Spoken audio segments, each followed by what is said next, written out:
আপনি আরেকটি বড় দেশ সফরে যাচ্ছেন, চীন। চীনও আমি জানি যে আপনি আপনার সঙ্গে চীনের প্রেসিডেন্টের সঙ্গে ব্যক্তিগত সম্পর্ক, রাষ্ট্রীয় সম্পর্ক তো আছেই, এবং আপনি তিস্তা নিয়ে বলেছেন, কিন্তু তিস্তা নিয়ে চীন অনেক দূর এগিয়েছে, অনেক তারা একটা বৃহত্তর প্রকল্প করতে চায়। এখন ইন্ডিয়ারও আগ্রহ, আপনি এটাকে কি করবেন? এবং আমাদের দেশে এক ধরনের আছে যে আপনি চীনের দিকে বেশি বেশি ঝুঁকছেন না ইন্ডিয়ার দিকে, এবং একটা নিন্দুকেরা বলে যে আপনি চীনের দিকে বেশি ঝুঁকলে একটু আপনি পেছে পড়বেন, আবার ইন্ডিয়ার দিকে বেশি ঝুঁকলে চীন আপনাকে ভালো করে মানে আপনাকে কোনোভাবেই আগাতে দেবে না, এরকম একটা এক ধরনের আছে আমাদের মধ্যে আর কি। তো এইটাকে আপনি কিভাবে ট্যাকেল দিবেন, মানে এই জিনিসটা যদি একটু ডিটেইলে বলেন।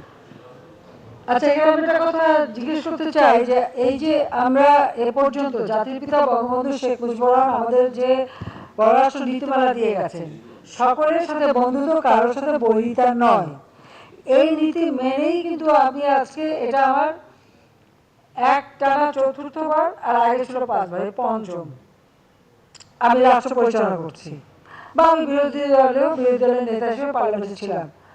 আমি তো এই নীতিটা মেনেই কিন্তু চলে যাচ্ছি, এগিয়ে যাচ্ছি। কখনো কিন্তু এই প্রশ্ন আসেনি যে কোথায় মানে ব্যালেন্স কম হলো, কোথায় কি হলো, এটা কিন্তু আসেনি। এসেছে বলেন আপনারা এটা কোনো কিছু পেয়েছেন না। সকলের সাথে বন্ধুত্বপূর্ণ সম্পর্ক রাখার ফলে, বন্ধুত্বপূর্ণ সম্পর্ক আপনাকে যে সুযোগটা দিচ্ছে, দেশের উন্নয়ন করার একটা সুযোগ দিচ্ছে। তা আমার কাছে এটাই সব থেকে বেশি গুরুত্ব, যে আমার দেশের মানুষের কল্যাণে, মানুষের উন্নয়নে, এবং বিশেষ করে দেশটাকে উন্নয়ন করার জন্য যার সঙ্গে যতটুকু বন্ধুত্ব দরকার আমি সেটা করে যাচ্ছি। এবং ভারতের সাথে আমাদের বন্ধুত্ব, কারণ ভারত আমাদের হচ্ছে চরম দুঃসময়ের বন্ধু। 1971 সালে মহান মুক্তিযুদ্ধে তারা কিন্তু আমাদের মুক্তিযোদ্ধাদের সাথে রক্ত দিয়ে আমাদের স্বাধীনতা এনে দিয়েছে, কাজে তাদের স্থানটা সবসময় আমাদের কাছে গুরুত্বপূর্ণ। আবার চীনের যে উন্নয়নটা, চীন যেভাবে নিজেদেরকে উন্নত করেছে, সেখান থেকে অনেক কিছু শেখার আছে, কাজে সেগুলি চিন্তায় রেখেই কিন্তু আমরা সেই সম্পর্ক বজায় রেখে যাচ্ছি। এখানে আপনার মানে কেউ মনে করলো যে এদিকে ঝুঁকলাম না, ওদিকে ঝুঁকলাম, এই ঝুঁকাঝুঁকির ব্যাপারে কিন্তু আমার নাই। আমি কিন্তু ওই যে সকলের সাথে বন্ধুত্ব, কারোর সাথে বৈরিতা নয়। আমাকে অনেকে জিজ্ঞেস করে, আমার বিদেশিও অনেকে বলে যে আপনি কীভাবে ব্যালেন্স করেন। বলে ব্যালেন্স করার কথা না, কারণ তাদের দুই দেশের মধ্যে কি সম্পর্ক সেটা তাদের ব্যাপার, আমি সেখানে না গলাই না। আমি আমার সকলের সাথে বন্ধুত্ব রেখে আমার দেশের কল্যাণে, দেশের উন্নয়নে কাজ করি, এবং সেটা আমরা করে যাচ্ছি। কাজে এটা নিয়ে দুশ্চিন্তার কিছু নাই। আমি আপনার বলে দিচ্ছি, কোনো দুশ্চিন্তা নাই। ভারতে আমি গিয়েছি, আমাদের সাথে এতগুলি প্রায় 10টার মতো এমইউ এবং সমঝোতা স্মারক এবং রিনিউ আমরা করলাম।